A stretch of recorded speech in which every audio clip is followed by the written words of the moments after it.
বাড়ির বউদের প্রত্যেকদিন সকালে উঠা আর ফাঁকে মানে মাঝখান দিয়ে ফাঁকে ফুঁকে যদি কোনো কারণে 1-2 দিন মানে একটু বেলা হয়ে যায় ঘুম থেকে ওঠে, তখন না খেয়ে মুখে আর কোনো দিকেই রাস্তা পাওয়া যায় না, মানে কোনটা করুম কোনটা না। তেমন আজকে আমার লোক এটাই হইল, কারণ আজকে ছিল রবিবার, আর রবিবার মানে কি একটু ঘুম নিদ্রা, কারণ ছেলে তো প্রত্যেক দিন স্কুলে যাওয়ার, ছেলের লগে আমারও ঘুমতে উঠতে লাগে। আর তার কারণ আছে, আজকে ঘুমাইছি যে কইতেই পারি না, এই কারণে আমার ঘুম থেকে উঠতে প্রায় 7:30 বেজে গেছে। তো এইবার আমি ওঠার পরে এদিকে বাসি কাজ করবো নাকি মানে ঠাকুর সেবা দিমো, এরকম একটা হয়ে রয়েছে। যাই হোক, কোনো মতে রান্নাবাড়ি সারলাম, স্নান দান খাওয়া দাওয়া সব কিছুই সারলাম। আজকে না আমার পূজা দেওয়া হয়েছে না, কারণ অনেক দেরি হয়ে গেছে আমার ঘুম থেকে উঠতে। তো গেলাম শুভর আটাতে নিয়ে এলাম, আয়াসের এবার মানে স্নান দান করে কাপড়টিও কোনো মতে ফালাই ধুয়ে গেছি, ধোয়ার সময় পাইছি না। তো চলো, আমার ছোট্ট শুভ সকাল আমার প্রিয় বন্ধুরা, কেমন আছো তোমরা সবাই জানিও। আমি ত্রিপুরা থেকে লিপি, আর আমার ছোট্ট ব্লগ চ্যানেলে তোমরা সবার অনেক অনেক ভালোবাসা। চলো, আমার ভিডিও দেখতে তোমরা কে কে ভালোবাসো অবশ্যই কমেন্ট করে জানাইও, আর কে কে কোন কোন জায়গার থেকে দেখো এটাও কমেন্ট করে জানাইও।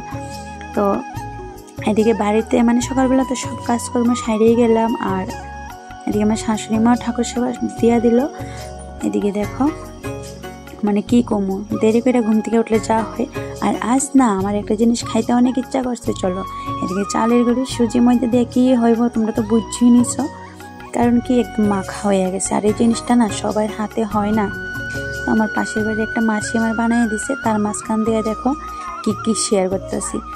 তো চলো, মানে তেলের পিঠা খাওয়ার অনেকটা ইচ্ছা করছিল, আর ভিডিও ক্লিপটা নাম নিতে ভুল লাগেছি, কারণ আমি খাতা সিলাইতে ভুলে গেছিলাম।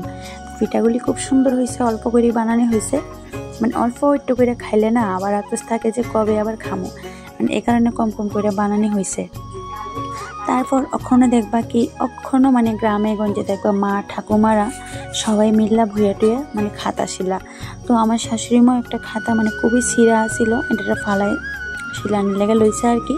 তো এদিকে কারণ একা একা তো একটা খাতা সেলাই করা সম্ভব না, আর খাতা সেলাইতে যতটা কষ্ট ঘাও দিতে কিন্তু অনেক আরাম। তুমি যতই কম্বল বা ব্ল্যাঙ্কেট থাকুক, দেখবা গরমের দিনে একটা সুতি মানে সুতি যে কাপড় হয়, কাপড়ের খাতা কিন্তু গরমকালে গাও দিতে খুবই শান্তি, মানে কি কমু। তুমি সুতি কাপড়ের যে খাতা হয় এটা গা দিয়ে যতটুকু আরাম পাইবা, একদম না একদম গ্যারান্টি দিয়ে কইতাছি যে আমি তোমরা ব্ল্যাঙ্কেট পরা এতটা আরাম পাইতা না। এখনও পর্যন্ত গ্রামে গঞ্জে দেখবা মা ঠাকুমারা সবাই মিলে এরকমভাবে খাতা সেলাই করে। যাই হোক, অনেক দিন পরে আবার খাতা সেলাই করতে ভুললাম, অনেক বছর পরে। আর খাতা সেলাইতে গেলে না মানে হাতের আঙুলই অনেক ব্যথা হয়ে যায়, কারণ শুধু তো 2টা আঙুল দিয়ে সেরেই মানে 2টা আঙুলের প্রেশারটা পড়ে, এ কারণে।